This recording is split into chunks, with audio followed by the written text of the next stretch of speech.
नहीं समझना चाहते हम शिक्षा को। शुरुआत हमने वास्तव में शिक्षा की छूट से करी है और अंत भी हम छूट पर ही कर देते हैं।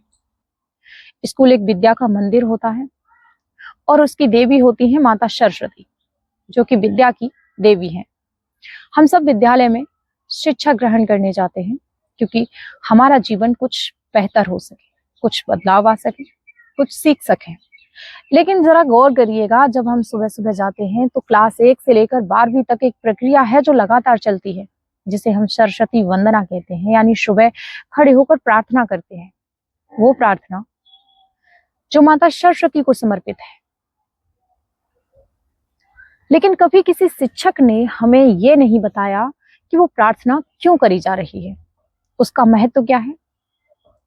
बच्चे ज्यादातर यही समझते हैं कि ये एक स्कूल का नियम है कि वहां जाकर खड़े होकर हमें प्रार्थना में सम्मिलित होना है और प्रार्थना में खड़ा होना है।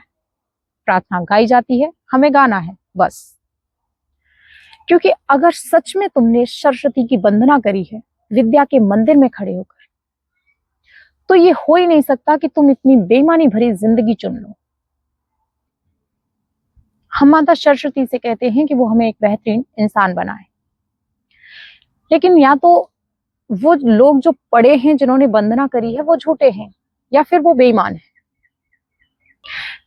क्योंकि वंदना, जो प्रार्थना तुम करते हो, वो आपको वास्तव में बहुत कुछ सिखाती है, बिल्कुल गीता की तरह। प्रार्थना की एक एक लाइन आपको देश प्रेम, एकता, भाईचारा, ईमानदारी, निष्ठा, त्याग और बलिदान और बेहतर इंसान बनने की शिक्षा देती है। जरा गौर करिएगा, कभी गौर किया है प्रार्थना की एक एक लाइन क्या कुछ सिखाती है? नहीं किया, क्योंकि हमें किसी ने बताया भी नहीं है कि ये प्रार्थना क्यों करी जा रही है, इसका मतलब क्या है, ये लाइनें जीवन में उतारनी भी है या नहीं। क्योंकि हम सिर्फ गाते हैं और चले आते हैं। बहुत से बच्चों को तो प्रार्थना में शामिल होना भी बोझ जैसा लगता है, क्योंकि उन्हें उसका महत्व नहीं पता होता।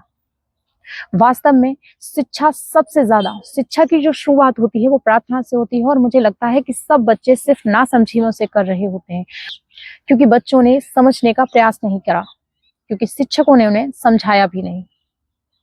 और उसी का नतीजा है कि हम माता सरस्वती से भी झूठ बोलते हैं। जीवन में तमाम तरह का छल कपट, बेईमानी भरने के बाद हम माता सरस्वती के सामने ये प्रार्थना, ये वंदना गाते हैं कि वह शक्ति हमें दो, दया निधि, कर्तव्य मार्ग पर डट जावे। जबकि हमारे जीवन में इन लाइनों में से कुछ भी नहीं हो रहा होता। क्यों हमने कभी ये प्रयास नहीं किया कि ये जो लाइनें कह रही हैं, इन्हें जीवन में उतारना है कि नहीं। मैं कहती हूं कि आप बहुत शिक्षित नहीं हैं, लेकिन यकीन मानिए, एक प्रार्थना की एक एक लाइन भी आपके जीवन को, आपकी विचारधारा को, आपकी मानसिक प्रक्रिया को बदल सकती है। प्रार्थना एक रूल मात्र नहीं है। प्रार्थना एक बेहतर इंसान बनने के लिए माता सरस्वती से की गई वंदना है, जहां उस मंदिर में खड़े होकर हम कहते हैं कि हे माता, हमें एक कर्तव्यवान इंसान बनाइए। इस मिट्टी के लिए हमें अगर अपने प्राणों का बलिदान देना पड़े तो हम देने के लिए सज्ज हो जाए। हमें ऐसा बना दीजिए।